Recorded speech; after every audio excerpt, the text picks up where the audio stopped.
Hello, everyone, and welcome to the final session of the Girls and Women in Sport virtual series brought to you by the Canadian Sport Centre Manitoba and Fit Women and Girls. So today we will be focusing on mental health in sport. We have Olympian Leah Ferguson joining us to discuss her journey and experience with Team Canada Wrestling. She is a 2012 Olympian, Pan American champion, World Cup silver medalist, and multiple-time national champion. She earned her degree in communications while competing in Calgary and 3 national university titles. She currently works for the Manitoba Aboriginal Sports and Recreation and Athletes in Action, and she and her husband Jordan Ferguson are building their dream, Keystone Wrestling and Movement. Dr. Adrienne Leslie-Toogood of the Canadian Sport Centre Manitoba is joining us as well, and she will be speaking to the work that CSM and she has done to support Leah after parting ways with Wrestling Canada and how mental health has such an important impact on athletes. Dr. Toogood has been the Director of Sports Psychology at CSCM since 2007. She served as the psychology lead for On the Podium for many years, in addition to the chair of the Canadian Sport Psychology Association. In addition to her work in sport, she is the adjunct faculty member at the University of Manitoba and the co-founder of Toogood Consulting. Adrienne is a licensed psychologist and mental performance consultant whose personal mantra is embrace your humanity, elevate your performance. So I'm going to hand it over to these two, and we hope that you enjoy. Right on. Well, thanks for having us.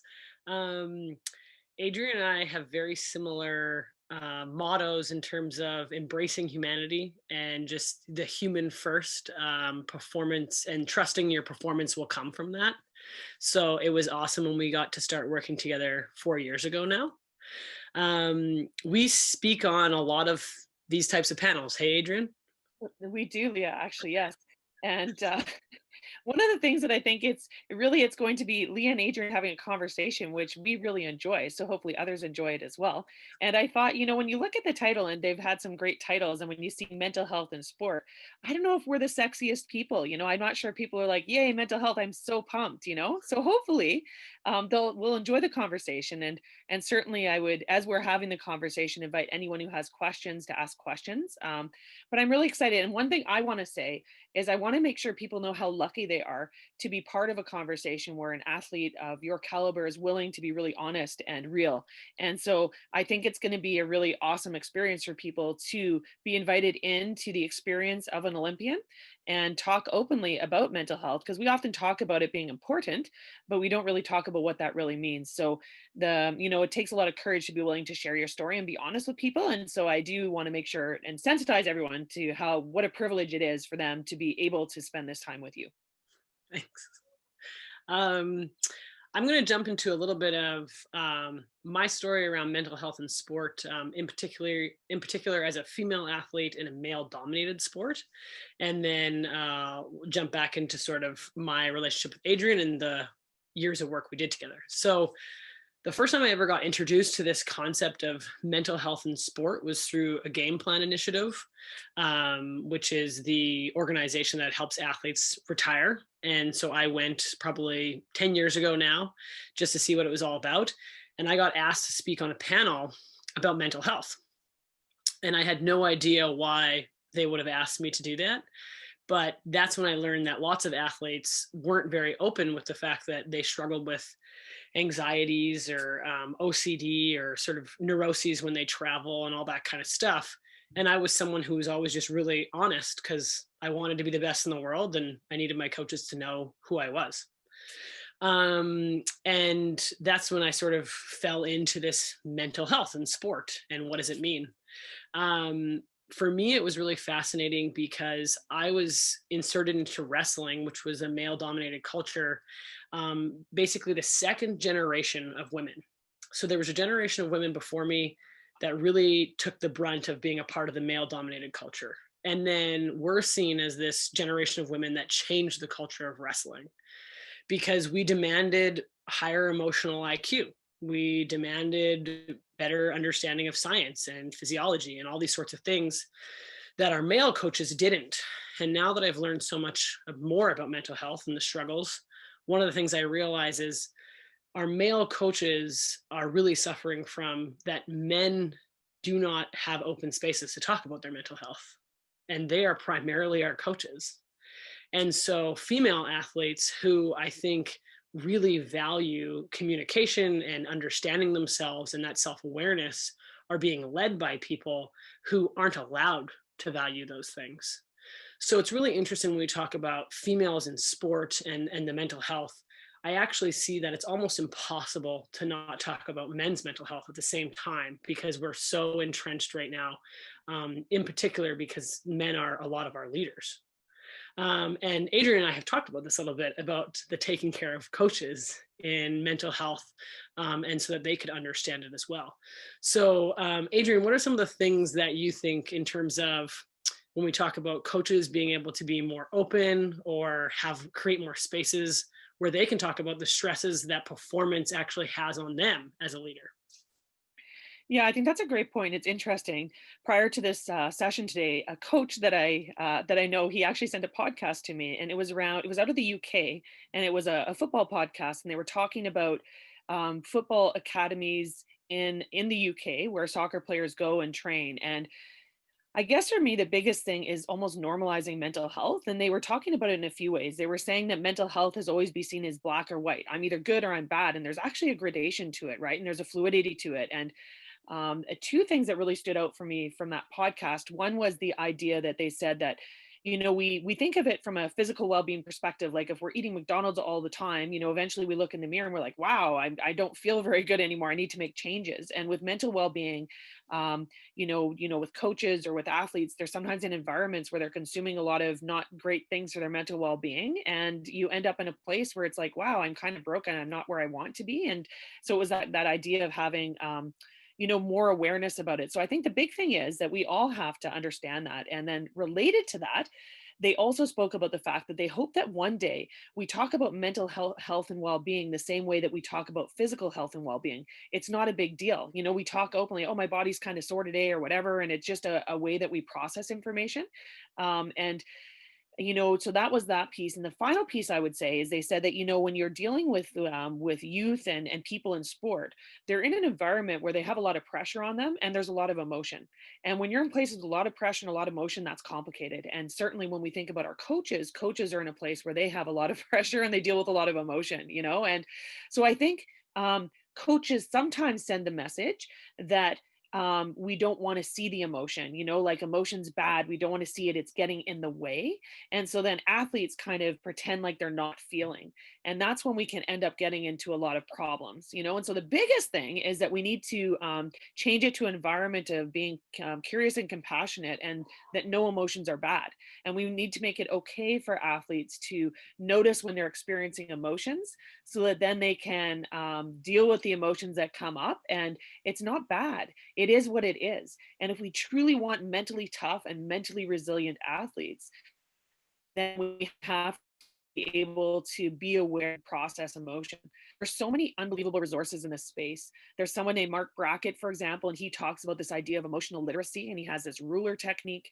There's someone else named Susan David who talks about emotional agility. I could go on and on. There's so many incredible people in these spaces. But a lot of times we just don't think about that stuff as much. But I'm pretty passionate about if you want to be great and you want to be unbelievable at something, you have to be physically well and you have to be mentally well. And we have to spend as much time helping people stay emotionally and mentally well as we do helping their bodies stay healthy so they can handle the load. Because if you really want to be good, it's a huge load. You're going to fail a ton. You're going to be broken a ton. You're going to be super upset if you've invested a lot. And we have to help people process that along the way so they don't get damaged or broken through the sport experience. Absolutely. We just have two questions here. One is, what is the podcast that you were listening to? Do you remember? Actually, I can share it with Jessie, the organizer, and she can send it out. It's oh goodness, it's called the Football Weekly, Guardian. It was exceptional. I highly recommend it. And it was literally. Sadly, as these things happen, Leah, it came out of a case where they had a youth soccer athlete commit suicide. And then there's a system realization that, wow. And quite often, athletes invest a ton. It's so different. I used to think I was an invested athlete and I maybe practiced once a week. I played on the provincial team for basketball. I played university basketball and it was my whole life and it revolved around it. I thought I was so busy. I do not even near what those kids do nowadays. They're so invested. By the time they get to university, they've been in academies or spring programs or et cetera. They've done way more than I ever could have done. And so, what a huge part of their identity is their sport. And when kids invest that young, not all kids are going to make it. And the challenge becomes in the system is that we pay a ton of attention to the stars and make sure they have their needs met. But the stars don't have near as much mental health needs. It's the kids who aren't striving, aren't getting the love of the coach, aren't getting the opportunities. Those kids we need to pay attention to just as much because they've also invested their whole kind of identity into the sport process. And I think that's really important. So yeah, it's a Football Weekly, I believe, but I actually, and Jessie, I'm just saying this because I know she's listening. I actually just sent it out on my Twitter account this morning saying it was a good listen. So I'll send it to Jessie, but she can also grab it off my Twitter feed and send it out to everyone. Awesome. We also have another one here, basically alluding to the fact of sort of what does it feel like for women knowing that they run shorter distances than men. This is a track and field, a cross country and track person. And also just sort of does, like, in sport, does that matter? So should men and women have the equal playing field for feeling equal mentally? So I can touch on this a little bit as a combative athlete. For me, I was always very aware that men and women were different. I mean, I would have never wanted to wrestle a male my size. It would have mentally crushed me for me to believe that I had the same sort of genetic makeup to do that. I think that women want their efforts to be seen equally. And I think that a lot of times men believe that that comes from this equal playing field, equal distances, exact same rule sets, whatever it may be. But realistically, when you get a group of women together speaking, more often than not, we don't want to be seen as women athletes. We want to be seen as athletes. And we just that's what we want. We want to be athletes. We want to be coaches. We want our efforts to be validated. And we don't want to be held to the expectation of men. And I think that that's a very masculine worldview, that everyone needs to be held to a very similar expectation. And that's how you know that you're valid or you're worthy. I think women naturally, because of where we are in sport, we understand that our efforts will look different and our bodies will look different. And we aren't going to be as streamlined as the male athlete necessarily. But I think women are very tired of this idea that we have to sit on a hierarchy where everyone, equality means everyone is trying to hit the same benchmark. And I think that we would much rather equity of just worth and view, and that people enjoyed and validated our efforts as athletes. What a beautiful way of saying it. Once again, this happens frequently when I talk to Leah. Is I sit back and I'm like, oh, wisdom, love listening to you. And I love the way you said that about equally seen. And for me, I will echo what you say and just phrase it a little bit differently through the way Adrienne, kind of thinks of things. And for myself, when I think of that question, I think the journey of sport is this beautiful enterprise that challenges everyone to try and be the best version of themselves. It challenges everyone to reach and strive and see what they can come up with. And so I think that the question to me isn't relevant in the sense that I want someone to strive. And I think that we have to always focus on our process and our journey.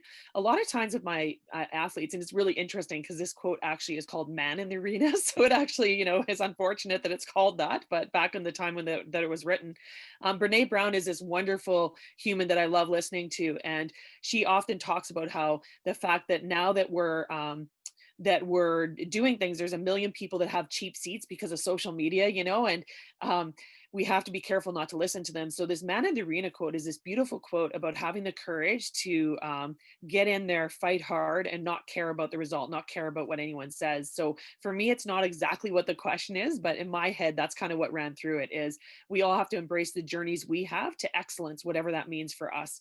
And that's when we have a lot of mental health. And mental, and a big thing for me too that I really want to echo again that I've already said is the non-judgment piece. There's no good or bad, there's no right or wrong, because even if we think of that example of distances, we could say like you're not supposed to cry. I remember one of my athletes I tell this coach all the time, he's my most successful case, and we actually spoke a few weeks ago with the Coaching Association of Canada, where I had him and his athlete kind of talk, and we started working together because he thought there was a problem.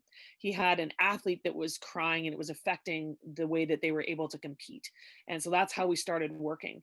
And I expressed to him, and he's like, well, is there anything I can do? And I said, well, maybe don't tell her that emotions are bad. And he's like, well, I'm not saying that. And I'm saying, but you're saying emotions are getting in the way of something she cares deeply about. So, and we've evolved now to the point where he says, oh, you know what, I think emotions are her superpower. And I'm like, yes, they are. And so, you know, it's again that judgment piece of the male culture, where a lot of times we do think that emotions are bad, but they're not bad. They have a job to do. They help us stay aligned with our values. They give us important information. We have to learn to listen to them. And there's actually this mental health concept. It's called alexithymia, and it underlines a lot of mental health issues and a lot of addiction issues. And what it is it's a lack of awareness of what your feelings are and an inability to express them. And it leads to a lot of challenges for people.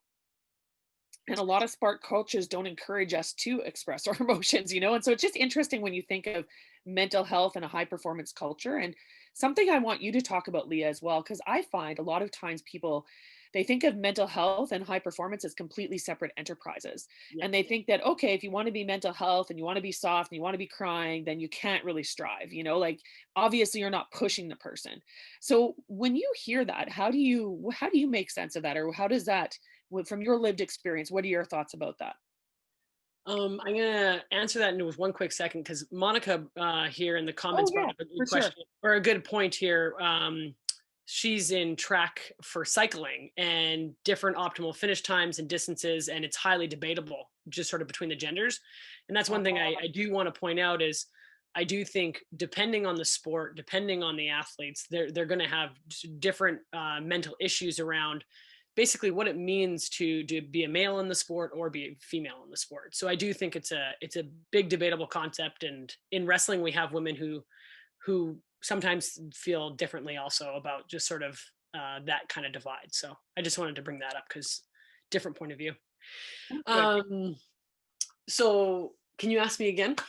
Absolutely. Um, you know, and I think I'll even like it to safe sport. Like a lot of people, when they hear safe sport, when they hear mental health, they think it's very distinct or separate from high performance. And maybe they've seen a lot of movies, they've been in a lot of coaching environments where results have been achieved with chairs thrown and, you know, all that kind of fun stuff. And with people not emoting and having success. And so I think there's a lot of challenge with putting those things together. A lot of people do not think mental health is linked. They don't think it belongs in a high performance setting. They don't Yeah. think that conversation belongs. What do you think based on your experiences? Yeah, that kind of, I'd say, leads me to just sort of our relationship together. I would say that was the biggest thing that I did get pushback on in the wrestling world is there's this idea of being tough in the wrestling world. And I assume it translates to other sports too, but it is very, very idolized in the sport of wrestling. This idea of being mentally tough, physically tough, and that you can kind of grind. And any sort of sense of emotionality or even emotional awareness was seen as a weakness or seen as an attack on the culture of toughness. And women were already an attack on the culture of wrestling. So it was a really big jump to try and get my coaches to understand that turning off my emotionality wasn't going to be helpful. And that it was something that we needed to address, and we just needed it to be a part of my performance plan. I fought really, really hard for it in my previous location in Calgary to be able to be mentally well and mentally optimal. And really, what does it mean to be mentally optimal? And there was a lot of pushback because of what Adrienne's saying, of people just did not like this idea that we were introducing this new thing that was going to be complicated, because it is complicated. And there was going to be a new ownership on our coaches to understand themselves at a different level, because you can't coach someone if you've never actually assessed your own emotional scale and your own mental well-being, and what does it mean for you to be mentally optimal. So I do think there's a lot of pushback, and And I think it's because of there's a lot of false teachings and mythology in sport and around having a tough mind.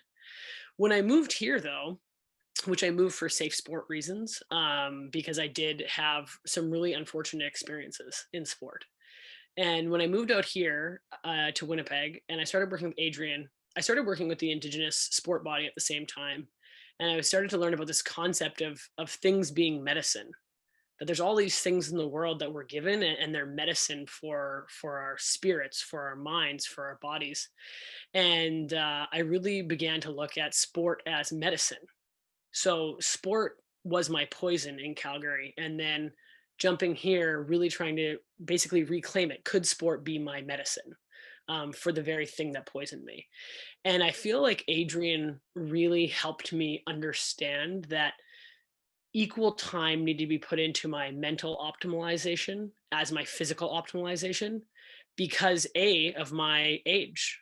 I was 30 years old. My body was what it was. We had the results that we were going to have, but my mind could use a lot more work, and it was going to be kind of that zone. And I feel like Adrienne really helped me get rid of all the beliefs that I would lose my toughness. And I lucked out and had a coach that was okay with sort of handing that over to her and letting me really experience what it looked like to have sport be my medicine, and which led us into, which I really love, and this is one of the big things I wanted to share, this idea of being in the pressure cooker. I had been to the Olympic Games. I had been to the Pan American Games. I had been to World Championships. I had been everywhere that you could be in terms of being an athlete. And I'd worked with all sorts of performance specialists, like mental specialists. But Adrienne was the first person that actually brought reality to, you are being put in a pressure cooker. And everything inside of you is in that pressure cooker in that moment. And so what are you bringing in? Can you identify what you're bringing in? Do you have skills to relieve some of the pressure and not all of the pressure? Because one of the things I would do when my mental health felt like it was being strained, and I would just quit for a day. I would say, okay, I'm just quitting everything. And then I'd always go back the next day. But that was really detrimental to my consistency. So Adrienne really helped me understand what this pressure cooker looked like, and that understanding your emotional regulation and your mental coping skills was one of the largest parts of performing on the world stage. So I would say, I don't only believe they could go together, I think they have to go together to understand this idea of what it actually means to be in the pressure cooker. Because before that, everyone basically said, it's going to be pressure. It's going to be so stressful. And you need to be able to turn off. You need to be able to turn yourself off, turn your personal life off, turn your stressors off, and then just perform.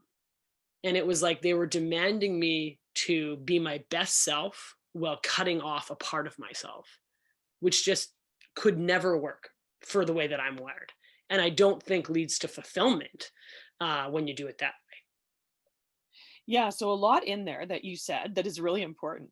And so I think one of the big things with that is that it's different for everyone. And so everyone has to identify, because the Olympics or a large competition is a huge part of that. But there has to be a fluidity to it, and everyone has to be honest about things, how things affect them. So a lot of times I always start with people understanding who they are and who they want to be in different situations, and understanding the things that might impact that. And so if you're going into that environment, it is going to increase pressure and other things. So what do you need to do to be well in that setting? And how do you acknowledge yourself? Again, so many great things in this space. So there's a guy Winch is someone who has this thing about psychological first aid, and as you spoke about that, I thought a little bit about some of his comments. And the journey in sport, we have so many psychological injuries that happen along the way. And for some people, that incident didn't even affect them. For someone else, it affected them a whole lot. There's no good or bad, right or wrong. It's about being honest with you and how you're wired, and how things affect you. For me, when I think about mental health and high performance sport, I agree with your statement that it's not a choice, it's a have to. And I think otherwise you're missing out on some great performances, and it's not sustainable the other way. And again, I just think of psychophysiological adaptation and how bodies are wired and how brains are working, the polyvagal, and so even something as basic as recovery. If you want to recover when you're at a multi-sport at games, or when you're training a heavy load, then you better have good heart rate variability, and you better know how to let go of stress and pressure and stop ruminating in your head, because otherwise you're not going to be rested, and you're not going to perform at the level that you want to perform at. So I agree with a lot of what you've said, Leah. And I think that a lot of times what shocked Canadians time and time, well, the safe sport movement has, I think, shocked a lot of Canadians. And I feel like it was maybe 15, 20 years ago now, athletes started coming out that were winning gold medals and basically saying they were unfulfilled and they were depressed, and there was kind of this the Bell Let's Talk movement, and this idea that these people that Canadians hold up to be kind of the optimal um, example of an ordinary person doing extraordinary things, their mental health was not even close to extraordinary. It was actually well below average. I think that when I began to see that, that's when I realized there's just a massive gap in terms of, we just need to treat our athletes better. We need to treat them as whole people, because they're the people that we send to schools to motivate our kids, and then they coach our kids and all that kind of stuff. So I think that that's a big thing, is we've already seen the evidence that doing it the way we were doing it, athletes, they don't end up being their best selves. Even when they win medals, they're for some reason unsatisfied, and it isn't what they thought it was. So I think that a lot of people are fighting that does it matter, or can it matter as much as performance? And I think there just needs to be a group of people that are just like, it has to. Because before, even when we were getting success, people, they weren't happy, they weren't healthy, they weren't optimal. We do have a question here, though, that I wanted to ask you here, Adrienne. How do you deal with mental health of those players on a competitive team who spend more time on the bench or on the sidelines than others? And is it different than how you deal with people that are competitive? Yeah. I think, and I think that's a challenging one. And I think that hmm, it's not only the athlete, but I think their parents as well don't really know how to deal with it and how to support their child through that. But I think first you have to have honest conversations with the athlete about it, so everyone understands their role on the team, and everyone, I think you have to help them find ways to contribute to the team. You maybe have to individualize their goals, and have a conversation with them about how they can grow and be challenged during this time. There was actually, just last night, I was reading a really good article with a hockey player. He's a goalie, and he played on Steinbach, and now he's at the University of Maine. And he played at Steinbach like he's been the star everywhere he's gone. And last year, not even exaggerating, you can read the article in the Free Press, he in the regular season, he started one game, got pulled. That's all he played the entire season. Didn't even see the ice, And they were talking to him about it, and he said, well, you know what? I had a great opportunity. It happened that the goalie in front of him was nominated as one of the top 3 players in, NCAA hockey. He was a rock star, and he said, I had an unbelievable opportunity to watch someone who is really playing well, and I learned a lot from them. So there's someone who, if he has that perspective and attitude for the whole season, he grows. If he every day thinks he's underperforming and a horrible person and he should be there, he's going to be worn out by the end of the season and might not be playing this year. Now that individual that was playing in front of him signed an NHL contract, did not come back for his last year because the whole COVID situation, and now he's going to fight for a starting position, and he's going to be energized and excited to do that. It's really difficult as a parent at home. We shape where our athletes and where our children sit in terms of their interpretation of that stuff. Another example is someone named Michelle Sawatsky, who's a very close friend of mine. And she was a very undersized setter, ended up playing for the national team. Her parents, every ounce of money they had was to go watch her in Atlanta. And you know what? The coach decided right before the competition that she wasn't going to be the starting setter and someone else was playing. She wanted desperately for her parents to say that coach was an idiot. Like, she really did. You can talk to her. She really wanted her dad to say that, and he didn't. Instead, at the Olympic Games, he ran down. He had his camera. He was so excited. And Michelle looked at her dad and said, I didn't even get on the court, Dad. Like, what are you excited about? And he looked at her and said, you know what? You helped your team get better. Everything they did on that court was because you pushed them in practice every day. And I'm so proud of your role, And so, I think that the parent conversation is such an important part of that as well. And it's so tricky. We don't know what to do with parents in sport. We just say, oh, parents are a problem, we don't deal with them. But parents love their kids, and they're going to be the first point of contact. Yeah. Last example about that is I had an athlete who was traveling around the world trying to get points, to get to the Olympics. And it was a struggle at times. And I knew that her dad was the first call home, and I knew she was going to be crying every time she talked to her dad. And I knew that I wanted her dad to be able to support her in that. And so I called and spoke with the dad about what he could do to help his daughter be resilient in the space, what we needed from him, etc. Crying's not bad. It's earned because she cared deeply. Let's help her, stay on the positive end of that. So it's really tough to support our kids in a way that helps them become resilient. I actually have to say one other thing, Leah. I know it's just going on here, but a big part of that is focusing on the process. There was this really neat study done in math where half the class was reinforced for effort, like, way to go, I saw you working hard in the problem solving, and half the class was outcome. Wow, you only got one wrong. Next day, kids come into the class, they're able to pick a test. The ones who were reinforced for effort and trying and all that, they picked the test that was harder, and they made fewer errors than the kids who picked the other test. And for me, when I think about the journey of sport and mental health and well-being, it's about being able to go in and challenging yourself. And you know what? You might fail, and that's okay. But the way we talk to our kids every day really makes a difference in terms of their willingness to pick up that challenge and keep on going rather than kind of living safe and being afraid of making mistakes.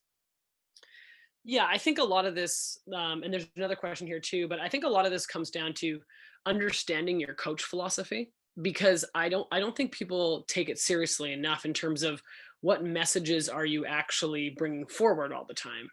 And a big one is like, does everyone have a role? Like, I don't think enough coaches can, they know, maybe they don't know how to spend time on it, but every single person having a role, and it's a valuable role and it's an important role, and that we're excited that you're here. And that I as a coach value it as much as I value everything else. And that means even equity of time, because if you're saying you value them, then at practice you need to have equity of time with the different roles. So I think that a big thing is how we tell stories, how we motivate them, how we do those things, is all going to come down to deep down, what do we believe is important about sport? And a kid's going to know if you believe winning is more important than their experience and their growth and their development as an athlete, because it is all going to come out in the stories that you tell. So as you can see, all the stories that Adrienne told were of athletes that had coaches that and had support systems that valued the role. Every single role matters. Every single person is who brought us here.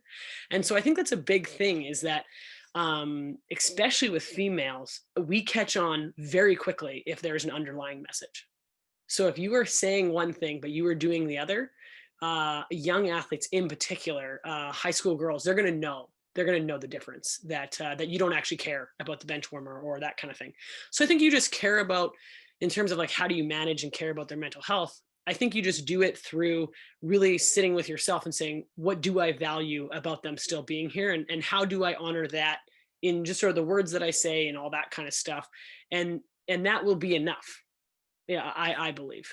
I love that, Leah. And quite honestly, one of my national team coaches, this might sound a little bit strange, but I actually had him create like a little Excel thing for himself because he naturally spent more time talking to certain athletes, and there were other athletes that really needed his time. And so I got him to track his conversations just so he could shape those habits, because he didn't have those habits yet. And it made a huge impact. And the other thing too is, if there's someone who is getting a lot of playing time and doing really well, they probably need the love of the coach and the time of the coach much less than the athlete that is struggling and maybe not has to have the role that they want. But ultimately, it's about embracing the challenge and how can I grow and develop and as a person, because to me, that's what sport is. It's this opportunity to grow and develop as a human being. And how does this situation help that person grow and develop as a person? And how do we help them feel supported in that? So we got two more questions here. One of them is, if working with your younger athletes, or when working with younger athletes who tend to bring their social life into sport, and basically sometimes some drama, which I've definitely seen when I've coached high school. Maybe you should start with responding. How do you let that into the team environment versus leaving it at the door? I think this is a great question. I poke at high school kids, but actually I've seen a lot more of this in the university realm when I was coaching. I coached 6 years at the university level. One of the biggest things is, hey, I'm going to respect you as a human being. You know what I mean? You have a life that is happening outside of it, and you're not just supposed to turn it off. But you also have a responsibility. So when you come in here, you have a responsibility, and there's going to be consequences if you don't live up to that responsibility. And so maybe even just being able to very, very quickly have some sort of messaging like that, and then have some sort of like, maybe you should take a breather, like go outside, or, get a breathing app like Adrienne taught me. That's what I did with a lot of my female athletes. Can you just go on your Headspace app and do 2 minutes real quickly of breathing and just get excited about being here? That's kind of what I used, and I was surprised it worked. But a lot of the times people just need a moment of validation, like, yes, life's been stressful, or things are going on. You're a human being.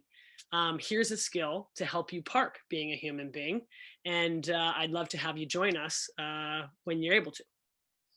I love that, Leah. And, for me too, it's helping people understand who they want to be in different contexts and different settings. And for me, when I first moved back to Canada, one of the, it was a young athlete, a 15-year-old athlete I started working with, and she was very talented and flying all over the world doing World Cups. And she had a lot of variability in her performance. And someone sat her down and had a conversation with her and asked her, do you know who you are? And apparently the young athlete said she had no idea. And this person said, well, you need to figure that out so you know who you want to be every time you bring yourself to line, And so I think, again, through the process of sport, we can work with athletes and help them understand, like, when do they have a good practice? What are the things that are distracting to them? And what I love about what you said is you help them own it. No one can turn that around from you. You can turn that around. And so I think it's sometimes a culture of practice, and there's all different ways we can do it. I've done it where I've had like red, amber, green light situation where I help athletes identify, I'm in the green zone. I'm exactly where I want to be. This is amber, could go either way. This is a red light. Okay. And then what do you do if you're not feeling what you want to do? If you've had a tough interaction with your parent or someone else, how do you let that go when you come in? But they're the only ones that can change that around. And as well, I had one team, Team Canada Volleyball one year was starting slow. And so we actually developed a process where the coach gathered everyone together and he said, okay, couple of minutes to be wherever you're at. Okay. And now everyone, we did a little breathing activity and they got themselves where they want to be. And when they were ready, they stepped onto the court and they committed to being ready to do practice. So there was this kind of ritual or process that the whole team did to commit to, I'm starting practice strong, because he found that the practices starting slowly meant our competitions were starting slowly, and they wanted them to learn a new habit. So I think it's just an important process that we all learn. And I actually loved what you said too about taking a second to validate it and helping people to understand the impact of things on their performance. Yeah. And I think ritual is huge. And if the whole team has to do the ritual, that's even more helpful. Like if you can validate right off the gates, hey, we're all coming in. So I would say the two skills that I did want to talk, we have another question, but the two skills I did want to talk about was the light system and this idea of your backpack. So working with Adrienne, one of the things that coming out of a really abusive sport environment and having to re-enter the sport environment in a different way, I had a lot of days where I didn't know how I felt. I didn't know how to communicate if I was having an off day. I didn't really know. And Adrienne introduced me to this light system of, green, yellow, red. And your coach can ask you, where are you at today? And I needed 5 colors. It wasn't enough because I have a lot of in-betweens. Yeah. And so I ended up just having a 5-color scale. And when I was at the bottom 2, we just focused on warm up. It was like, okay, let's have a good hard warm up. And let's just check back if it changed. And if it didn't change, we'll just do light technique or that kind of thing today. And I would say that if the whole team, like if you can add, especially for like younger kids, hey guys, this is what these colors mean. Let's take a moment. Where are we at? Like in our head, okay, what do we need to do to, be ready, and kind of leave it at the door. If you have the whole team doing it, then the person that probably really, really needs it doesn't feel maybe like it's so crazy, because that's a lot of the things, right? We think we need to be tough. And then the other thing that I was taught a lot about was this idea of your backpack and not being judgmental of your backpack. So for me, coming into the room as an athlete, I had a lot that I was bringing in. I rarely walked into the wrestling world, basically after an incident in 2011, that I was not bringing in extreme amounts of stress and trauma and memories. And I remember Adrienne just saying, just be honest that your backpack's heavy.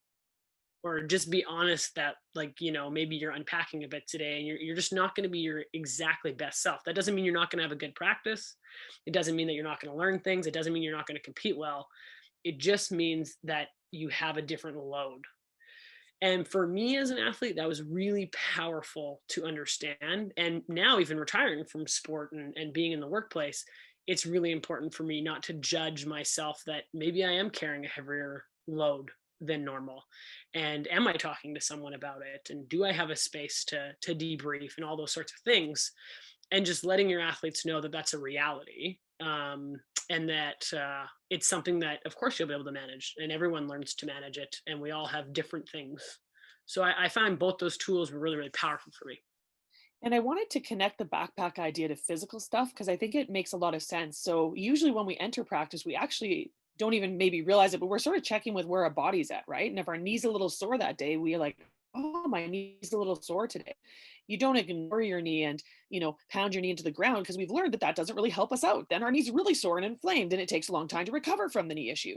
So, from a physical standpoint, I think we're much better at kind of paying attention and assessing in a non-judgmental way. But with that emotional piece, I think we attach a lot of judgment and value to it instead of just paying attention and noticing and understanding the way it impacts your performance and then managing that so you can get consistent performance out of yourself. And that really leads to resilience. It also reduces anxiety because if usually what happens is in a practice environment, we show up to a practice environment. And if we're feeling, if we have a lot in our backpack and we're not feeling very well, we have a bad practice. But we don't always feel perfect when we show up to a competition, let alone a major competition. And if we've never kind of challenged ourselves and done the very best we can, even when we have a lot in that backpack emotionally, then if we feel that way at a competition, it creates a lot of anxiety and stress. And it results in us feeling like we have to be really anal and have to be perfect on that day or it's not going to go well. Mm-hmm. There's actually some really interesting research that looks at, this idea of resilient performers and who is, consistently performs well and who doesn't. And they found that the individuals who are very consistent in their performance are actually really honest with themselves. They understand the things that tend to throw them off and distract them. They think about how they want to respond instead. They visualize that. And then they're able to be consistent in their performance. The other people, if that stuff shows up, their performance is bad. And if it doesn't show up, their performance is good. And so I think that it's, that consistency of performance comes from that as well. Nice. We got a couple of questions here, which is awesome. I'm Sure. loving this. Someone's asking the color scale, obviously a great personal tool. If you have the whole team using the color scale, would there not be a discrepancy in the different ways that players are feeling? In particular, if one player is a red on a given day. So for me, how I understand this is I don't think that you would actually have them say it out loud or unless they want to be honest with you. A lot of times as a coach, all you're doing is creating a space for them to be honest with themselves. So you're just letting them have a moment to say, maybe this isn't my best day. And it's not about them having to fix it in the moment. It's not about them having to tell anyone. It's just you creating a space to say, of course, you're human. And a lot of times what people don't realize is a lot of these tools are paired with breath work. So people learning how to breathe is a huge part of any mental health stuff. It's the way that you calm down. It's a significant work that Adrienne and I did. So for me, a way that I incorporated this in to my practices is I had everyone breathe out their day and breathe in what they wanted to breathe in for practice. Like, what do you want to do today? Do you want to be a beast? Do you want to learn something? And we would start with that, and then we do our practice. And then at the end of practice, I just get them all to lay down and we go through breathing together.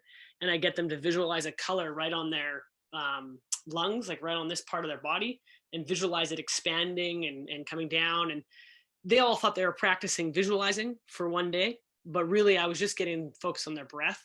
And it was amazing. I do this now whenever I do anything. And I'd say helping people learn how to breathe and validating that they should have time for that is a huge part of any mental health process. And there's a panelist question just to the panelists that other people may not see, Leah. And I think you've started to answer that question about how do you incorporate this when you might see people only like for an hour a week. And yes. I think that I do think it's important. I don't think doing it on the outside of that time is actually good because then it shows it kind of sends a message it's not of as much value and people don't have time for the extra stuff.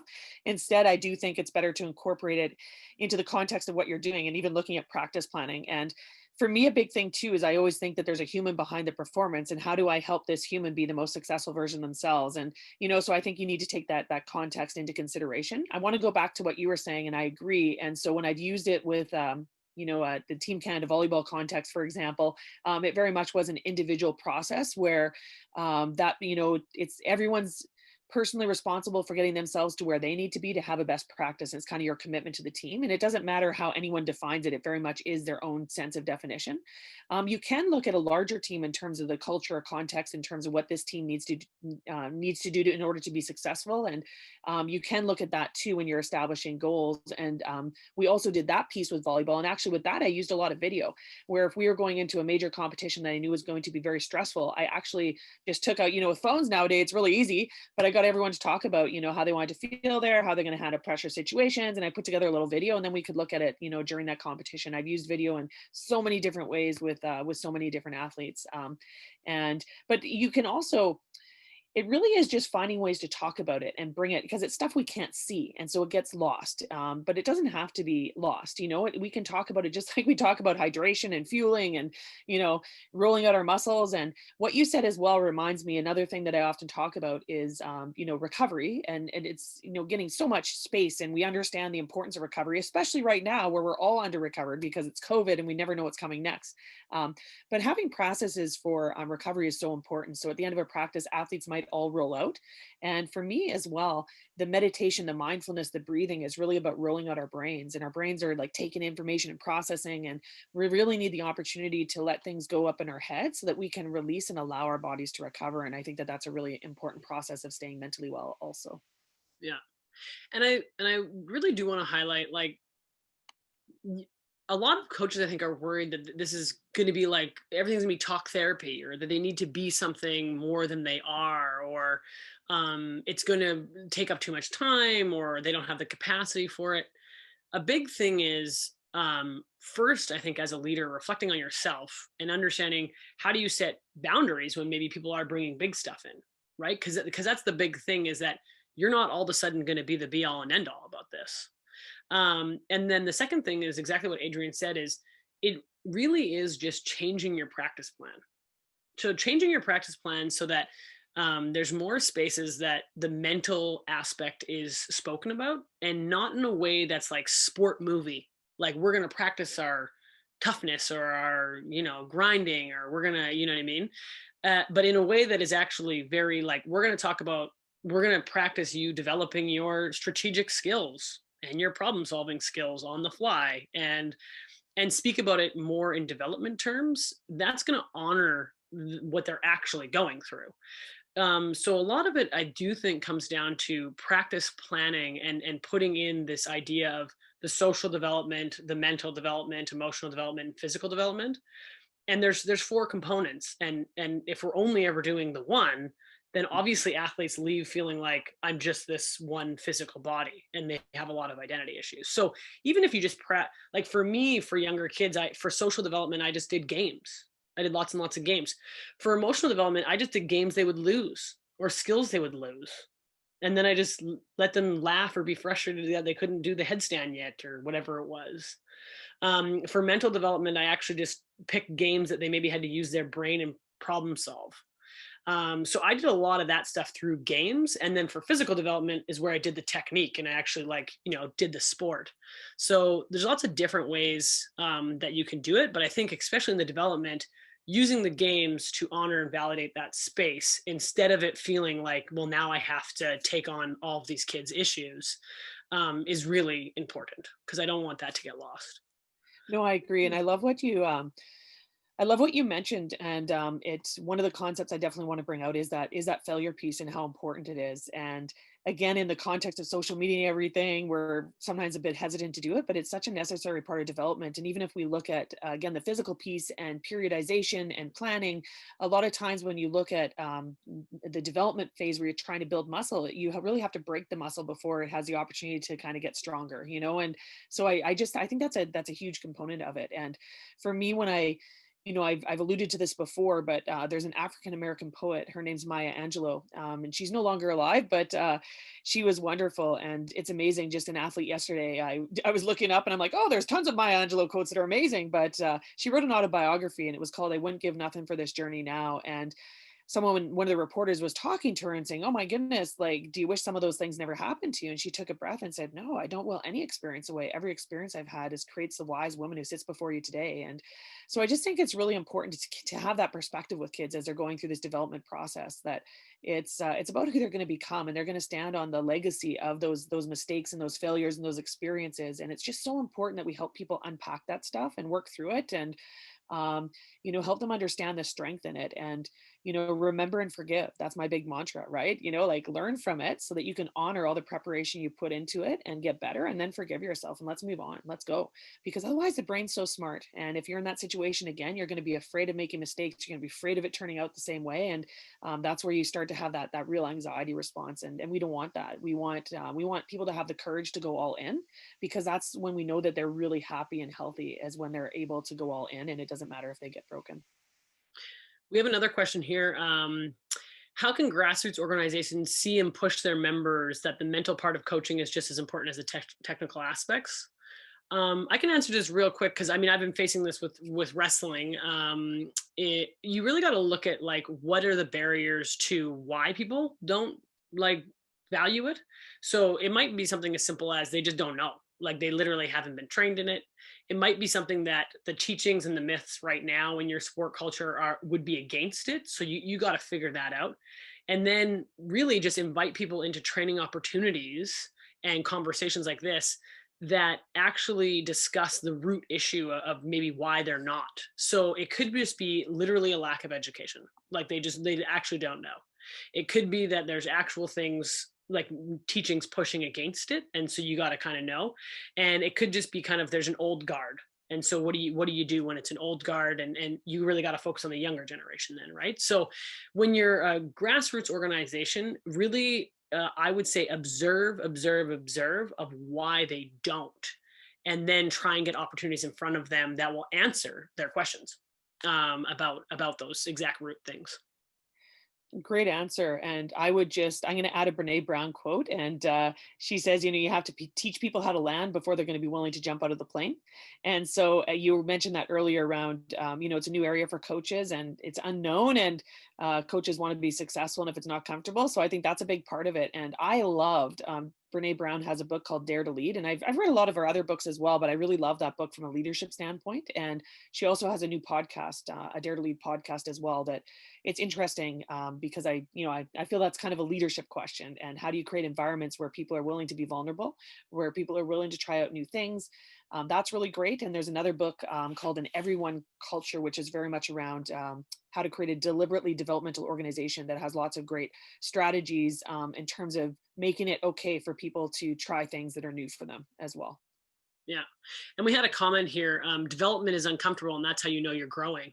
And I just like to touch on that. I think that's one of the things that sometimes gets a little bit lost is I got told that lots, like, be uncomfortable or be comfortable being uncomfortable. And one of the things I really want to highlight is it needs to lead to development in all aspects. And if it doesn't, it's not proper development. And that's a big thing that I think athletes end up being mentally not well, because they get so good at suffering, essentially, but they're no longer suffering for those mistakes and those failures that will actually help them develop into what they're hoping for, their optimal selves. And so it's just a fine line. That messaging is all. I just wanted to point out. And then I'm getting a cue here. Is there any last few questions that anyone has for us? Or comments, maybe? And as well, maybe we can also turn it over to ourselves. Do you have any kind of closing comments or remarks, Leah? I always love doing this stuff with Adrienne. I really appreciated everyone, their questions here today. I love that. I would say I'm really glad you signed up. And I think the next generation is going to be better taken care of and more optimal and have more meaningful sport careers than my generation. And that's all we can do. And you know what I mean? All we can do is keep creating spaces like this where leaders want to create more optimal environments for the next generation. Absolutely. I agree. What a great comment. Yeah, I'm glad that you signed up. And being human is about striving. And right now, the world's giving us incredible opportunities to grow and develop. I love the hardiness literature, and they look at if you want to be resilient and hardy and mentally tough, what do you need to do? And they everyone's got their things. So they talk about the C's, and first control. You have to focus on the parts you have control over. Um, the second one you need to do is understand your why and be committed. So understand kind of what you're doing. And there's lots of great value stuff out there, but if you know why you're doing it, it's easy. And I'm going to connect that to a leadership comment in a second. One is challenge and embrace the challenge to learn and grow during opportunities. And the last one is connect. So knowing who you can connect to about different things. And I think that's really important. There was a really neat 4-minute little video on leadership right now. And a great quote that came out of it was that right now there's no maps, right? It's not, there's no maps. It's more about, paying attention to your compass. And the good leaders right now, we're following them because they know what the most important thing is, and they know what their compass is, and they use that as a guideline and a framework. And if you do that, you're not going to go wrong. Absolutely. Awesome. Cool. Thank you very much. Great. Well, Leah, Adrienne, thank you so much for sharing your experiences and your insights with us on such an important topic. And on behalf of CSCM and Fit Women and Girls, we want to thank everyone for joining us today and these last few weeks. We hope that you enjoyed as much as we did and were able to take something home with you from any of our incredible panelists. We encourage you to check out Sport Manitoba's Sport Leadership Conference starting next week on the 25th. And please watch your inbox tomorrow for today's video, some of the resources that Adrienne and Leah discussed, and of course, the link to register for Sport Manitoba's online series. Thanks, guys.